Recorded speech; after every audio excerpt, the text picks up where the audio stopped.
எனக்கு ஒரு டவுட். இந்த சொல்லுங்க. பழைய பட்டு புடவை எல்லாம் வாங்கிட்டு நீங்க என்ன பண்ண போறீங்க? ஆமா.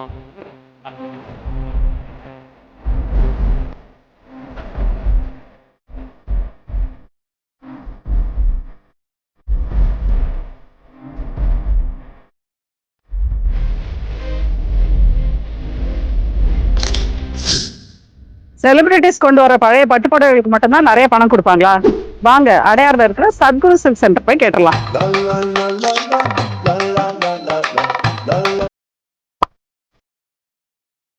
வணக்கம் சார். வணக்கம் மேடம். எப்படி இருக்கீங்க? நல்லா இருக்கேன் மேடம்.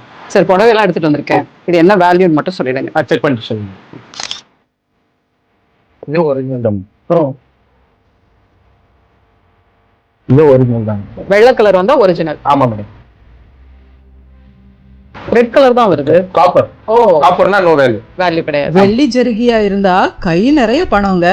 காப்பர் ஜரிகைக்கு நோ வேல்யூ. இதை மட்டும் நீங்க தெரிஞ்சுக்கிட்டா போதுங்க. உங்ககிட்ட இருக்கிற பழைய பட்டு புடவைகளை நல்ல விலைக்கு எடுத்துக்கிறாங்க அடையாறுல இருக்கிற சத்குரு சில்க் சென்டர். மேடம் இந்த சாரி 35,000 வரும் மேடம். இந்த சாரி 9,000 வரும் மேடம். இந்த சாரி 1,500 வரும். டோட்டல் 3 sarees 45,500 வரும் மேடம். அப்ப செலிபிரிட்டிஸ் பட்டு புடவை எடுத்துட்டு வந்தா மட்டும்தான் நீங்க வந்து இவ்வளவு விலை கொடுப்பீங்களா? இல்ல மேடம், அப்படி எல்லாம் ஒன்றும் கிடையாது மேடம். பொதுமக்கள் யார் வராங்க அவங்களுக்கு எல்லாருக்கும் வந்து எல்லா பெஸ்ட் ரேட்டு தான் நாங்க பண்ணித்தரோம். இதான் மேடம் 45,500 உங்களுக்கு 3 sareesக்கு.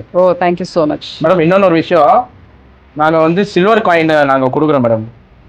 அப்படியா? ஆமா மேடம். சூப்பருங்க. இந்த சில்வர் காயின் எனக்கு மட்டும் இல்லைங்க, என்னுடைய சப்ஸ்கிரைபர்ஸ் ஃபாலோவர்ஸ் யாரு சத்குரு சில்க் சென்டருக்கு வந்தாலும் ஒரு 1000 rupees வேல்யூவான பழைய பட்டுப்படவை கொண்டு வந்தா கூட இந்த சில்வர் காயின் கண்டிப்பா ஃப்ரீங்க. அடையாறு சத்குரு சில்க் சென்டருக்கு வாங்க, உங்களுடைய பழைய பட்டுப்படவைகளுக்கு நல்ல வேல்யூவா அள்ளிட்டு போங்க. பாய்.